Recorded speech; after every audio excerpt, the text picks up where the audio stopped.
we're all in the market for some good news. So this is some legitimate good news, and it comes from a very poor neighborhood in Cape Town, South Africa, where there are these two rival gangs that inflict a lot of bloodshed. They kill one another, these gang members, and they intimidate and harass and extort the townspeople. And this has been a problem of violence for years, and the police could not stop it. Politicians could not stop it. Priests and religious leaders couldn't stop it. Soccer stars and celebrities could not stop the violence in this poorest community in Cape Town, South Africa. But you'll never guess what did stop it. Of course, the coronavirus, strangely enough, finally stopped it because these two rival gangs decided to declare a truce and make a peace treaty. And they decided that instead of killing one another, they were going to cooperate with one another, and they were going to try to actually help the townspeople. So one police officer noted that they have an expertise in distribution, as he wryly and dryly put it. They're distribution experts, but instead of competing with one another in distributing drugs, they decided instead to cooperate and to distribute medicine and food and water so that the townspeople could live. And this became a national, international news story, and they were interviewed on CBS News, and rival members of both of these gangs said they actually really like being the good guys.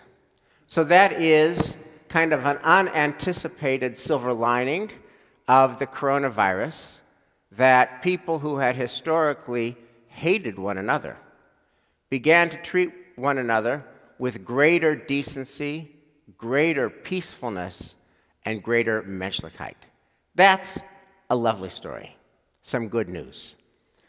Unfortunately, there is a counter-narrative as well to the pandemic, which is that people who had historically loved one another, people who had built homes, marriages, and families with one another, are starting to treat each other with less respect and less menschlichkeit and less decency. One of the consequences of the pandemic is a spike in divorce. And as the virus goes from country to country, and as the lockdown goes from country to country, divorce fever also spreads from country to country, and there's a common narrative that spouses that didn't really used to spend all day together now are spending all day together, every day together, in small homes, apartments. It's claustrophobic, and the little annoyances now become very big, and as a result, divorce fever is spiking. And this is happening throughout the world. So in China, which recently started to relax some of the restrictions, on the first day that the courts were open for business, the clerks who worked in the divorce court noted that there were so many Chinese couples who came in on day one when the court was back open that you could see them as far back as the eye could see, stretching out of the office, through the hallway, etc. Clerks reported they were so busy processing divorce applications, they couldn't stop to take a drink of water. In Turkey, the most famous divorce attorney observed that the amount of requests that his office got for a lawyer to institute a divorce from January through March increased 400%. He said he's working 12 hours a day, not enough hours in the day, to process the people in Turkey who now want a divorce. And divorce fever has happened in our country as well. There's a story of an attorney in Manhattan who specializes in divorce, who says the phone rings in the middle of the night, she wakes up, she gets the phone, and it's a friend of hers. And she says, it's the middle of the night, how can I help you? And the friend says, I want to file for divorce. And the attorney says, okay, but it's the middle of the night. Why are you calling me now? I can't file for divorce now. And this friend says, because it's urgent. I need you to know now. First of all, as a result of this pandemic, we've all learned that mortality is real. Like our finitude is real. We're all fragile, we're all precarious, nobody knows what tomorrow will bring. And I have also learned, sadly, this friend said, that I married the wrong guy. And I never really quite got how much I married the wrong guy until spending all these weeks with him. The only thing we have in common is our 3 children. And when this is over, I don't want to throw good time after bad time. I want to start over. So I do know it's the middle of the night. And I do know that I woke you up. But I need to tell you that the minute you can file for a divorce for me, please do so. Now, I know that that story is admittedly extreme, and I'm hoping that these stories of divorce fever are not our lot. But all these stories reveal something that is our lot. And it is this: whatever you've got going on at home, whatever relationship complexity you have going on at home, you now have more of it as a result of the coronavirus crisis.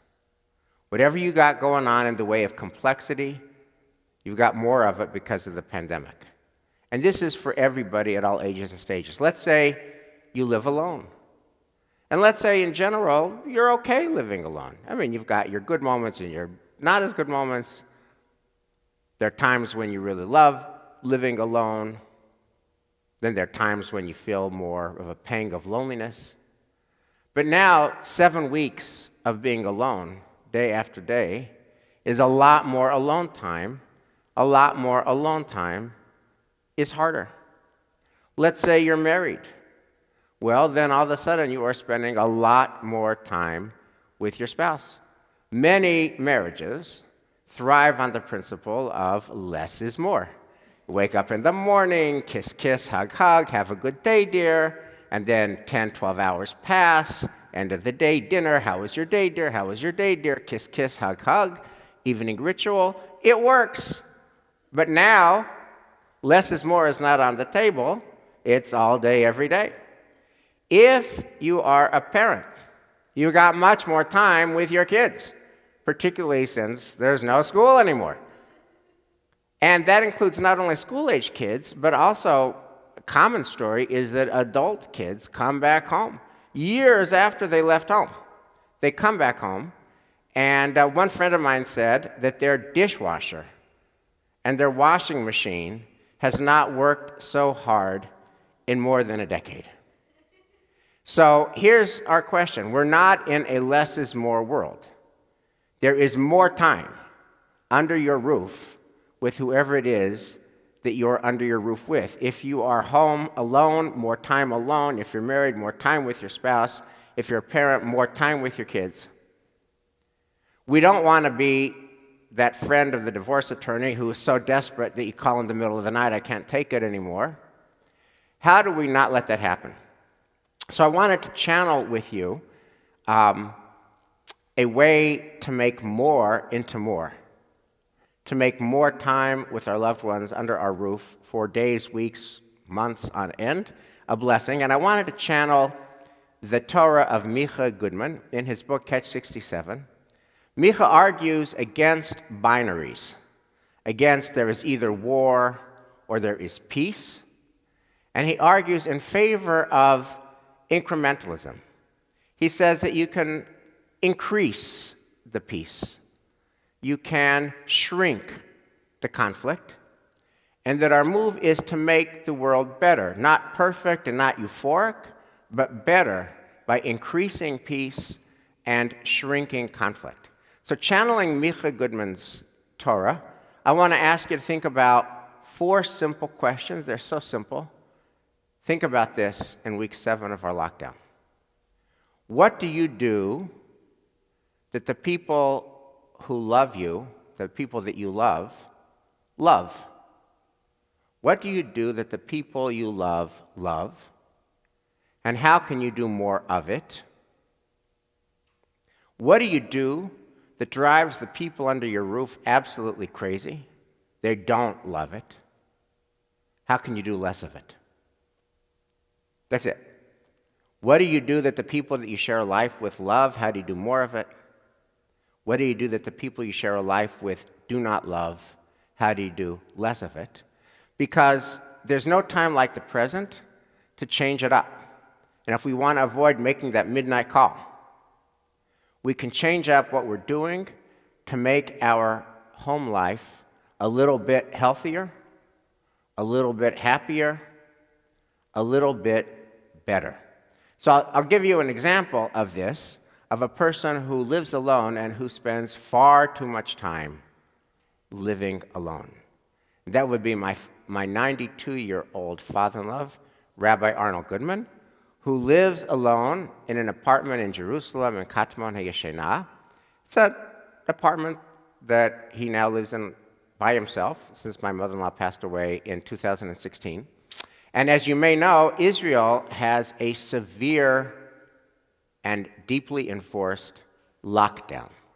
That is to say that in Israel, you are only able to leave your home and go no more than 100 meters from your home. 100 meters is about 110 yards. 100 meters is about the size of a football field and a little extra. Football field and 10 more yards. That's as far as you can go. And my father-in-law tells me that on the streets of Jerusalem, where he lives, there's a very heavy presence of police and soldiers. And if you are walking on the street, you will get stopped by a police officer or a soldier who will say, "Where do you live?" And if it's more than 100 meters, they will escort you to your front door and insist that you go back home and stay there. And I said, "Dad, how do you get groceries and medicine?" Because if, the Israeli equivalent of CVS or a supermarket does not happen to be within your 110 yards, within your 100 meters, you cannot go even for grocery shopping and even for prescriptions. And the answer is everything's got to be online delivery, with the practical problem that online delivery isn't working because it's so overused and so deluged. In any event, you might think that if you're 92 years old and confined to a small apartment day after day for going on 7 weeks, that my father-in-law might be down and out, or might be anxious and depressed. And if he were down and out, and if he were anxious and depressed, who could blame him? But here's the miracle. Every time we call him, and we call him every day, my father-in-law is legitimately chipper and upbeat. In week 6 of the lockdown, can't go more than 100 meters, he's upbeat and chipper. Now, he'd love for this thing to be over. He misses his daily life. He misses going to Minyan every day. He walks to the Shtibelach, what's called, it's a Minyan. Dan, you would love this place. It's just Shachris Mincha Maariv, 24 hours a day. I mean, you would love this place. We got to rename it Beit Nessen. He goes, he's always walking Shachris Mincha Maariv every day. He misses that. He misses his walking to his daily classes. He misses seeing his friends. Most of all, he misses seeing his children, grandchildren, great-grandchildren. He misses it all, and yet he is remarkably and legit upbeat and chipper.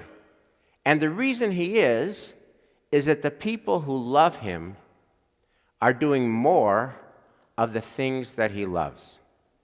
For example, he loves learning Torah with his grandchildren. There is nothing more that he loves. Every one of his grandchildren has increased the amount of chabruta time that they do with him. They're always Skyping and FaceTiming and studying Torah.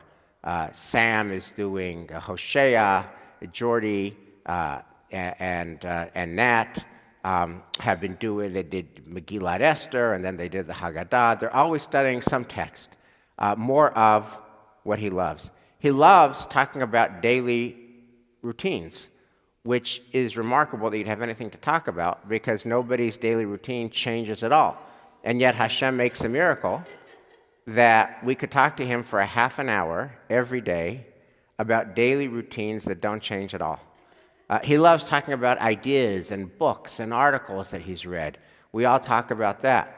So every one of these little FaceTime, Skype, Zoom chats, pick up the phone and call, matters because the people who love him are doing more of what he loves.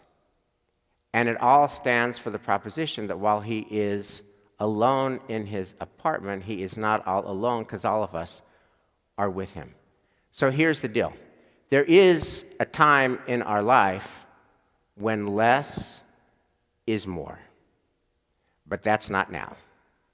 This is the season of more is more. If you live alone, more time alone. If you're married, more time with your spouse. If you're a parent, more time with your children. And our question is, how do we make more into more? How do we make more into more blessing? And it's the little things that are always the big things in life. And in lockdown life, it's the little things that are really the big things. So what is it that you do that the people you love, do more of it? Shabbat shalom.